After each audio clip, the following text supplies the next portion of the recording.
Hey guys, Taren here. With the Ironman Kona 2015 World Championships coming up so soon, today we're talking about everything you want to know about how the pro race stacks up, but we're afraid to ask. Stick around till the end and I'll give you my 2 picks on who is going to come out on top of the women's and the men's race.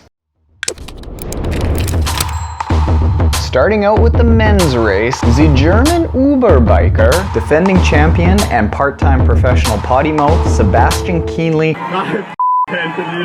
hasn't raced much this year, and he's got a history of holding back in the Ironman 70.3 World Championships, so we don't really know if his second place finish in Austria indicates just how fit he really is. If he is in good shape, you can expect him to be about 3 to 5 minutes down on the swim, absolutely kill the field in the 180-mile bike, and then just hold on to his lead on the run. I think that the top contender to dethrone Kienle is clearly former Olympic gold medalist and the guy who beat Kienle at the half-ironman World Championships, Frodeno.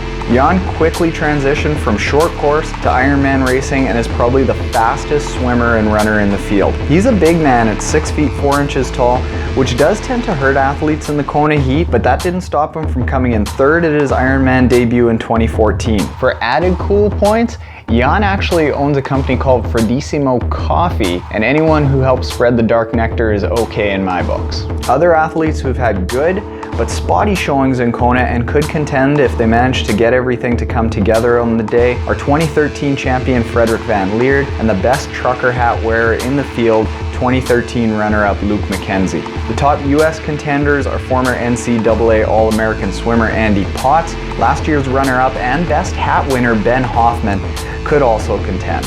A Kona rookie and all-around good guy who I would watch out for is my fellow Canadian Brent McMahon, who proved that he can handle the Ironman distance when he won Ironman Arizona in 2014 when he set a course record of 7 hours, 55 minutes, and 48 seconds, and that was actually the fastest Ironman distance debut in history.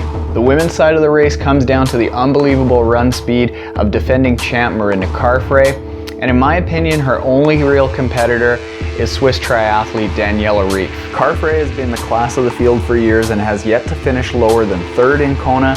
She holds the overall female course record, and last year came from over 15 minutes back on the bike to run a course record 2 hours, 50 minutes, and 36-second marathon, which was the 3rd fastest marathon of the day for either men or women. Don't expect her to have a great swim or bike, but her run speed has typically been enough to win Kona.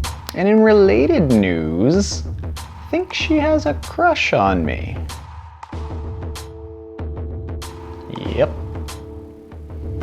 2-time defending half-Ironman world champion Daniella Reefs is far and away Carfrae's biggest contender. She just stepped up from short course triathlons to the Ironman distance in 2014 and has crushed the fields in the 70.3 Worlds for the past 2 years.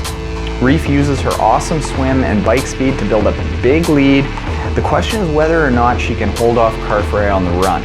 Other athletes who've been knocking at the door but haven't been able to win in Kona are top-notch swimmer and Instagram selfie expert Jody Swallow, the Swiss Miss Caroline Steffen, and probably the most consistent athlete to never have won in Kona, Rachel Joyce. Meredith Kessler is probably the top female US contender, but she's always had a really tough time in Kona. The one US female athlete that I'm really eager to watch debut is a super talented and well-inked up Heather Jackson. I think she could develop into the US tops contender in the future, but probably not this year because it's her first dance in Kona. Now, if I had to bet on who would be winning the races, I'd be putting my money on Jan Frodeno on the men's side and Mirinda Carfrae on the women's. Having won the half-Ironman Worlds on a day when he even said that he'd be holding back, it's clear that Jan has done a great build-up throughout the year, and until she shows otherwise, Carfrae has proven to be one of the best athletes to have ever raced Kona, and as long as she's close after the bike and comes into the race healthy, it's going to be tough for anyone to think that they can beat her. I want to know who you think will be winning in Kona, so tell me your picks for both women's and men's races in the comments below. If you like this video, as always, give us a thumbs up below, that's much appreciated. We'll also be coming up with a how to watch the Kona race, whether you're at home or you're actually in Kona. So if you don't want to miss that video, make sure you hit the subscribe button. Our website is www.aracetaren.com. Twitter, Facebook, Instagram, Google+, it's all at aracetaren, so you can check us out there. Thank you for watching. kill your next A race, especially if it's Kona.